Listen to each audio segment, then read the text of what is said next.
Welcome back. They say the past never truly dies in the Deep South. It lingers like Spanish moss in the trees, drifting between shadows and memory. And nowhere does that truth feel more alive than at the Myrtles Plantation. Nestled in the heart of St. Francisville, Louisiana, the Myrtles Plantation is a grand antebellum estate, surrounded by creaking cypress trees and draped in veils of moss. It's beautiful, breathtaking even, but beneath that beauty lies a history riddled with tragedy, betrayal, and restless spirits. Built in 1796 by General David Bradford, the plantation has seen war, loss, and countless deaths. But one name echoes louder than the rest: Chloe. The legend goes that Chloe was once an enslaved woman, owned by the Woodruff family, who came into possession of the home in the early 1800s. Some say she was forced into an unwanted relationship with Judge Clark Woodruff himself. Others say she sought protection or favor by keeping close to the family. But one thing most agree on: Chloe wore a green turban to hide her mutilated ear, supposedly cut off as punishment for eavesdropping on a private conversation. The story turns darker from here. Chloe, desperate to earn back favor, or perhaps to punish her captors, baked a birthday cake for the family. Into that cake, she stirred crushed oleander leaves, a poisonous flower that grew near the plantation grounds. Some say she only intended to make the family ill, so she could nurse them back to health and regain her standing. But instead, 2 of the Woodruff children and their mother, Sarah, died. Chloe was discovered.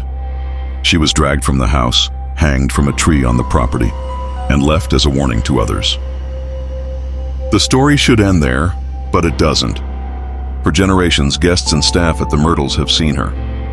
A woman in a green turban silently wandering the halls, her face obscured by shadow. She's been captured in photographs, most famously in one taken between the house and the old kitchen, where a faint figure in a head wrap stands staring directly at the camera.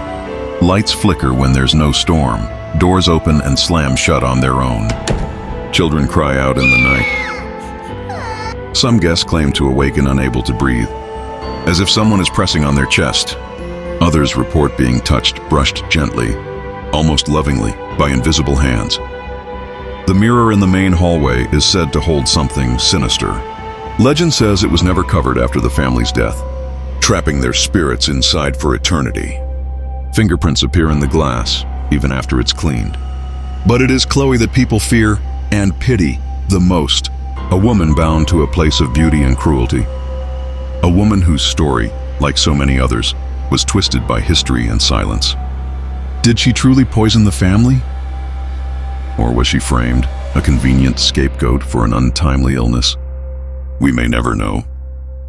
But visitors still see her drifting through candlelit corridors, her green turban unmistakable, her presence undeniable.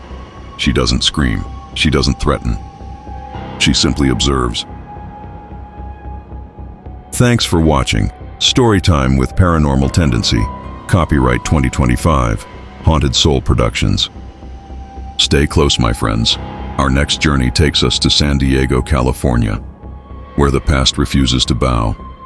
The air is heavy with echoes, and the curtains never fall.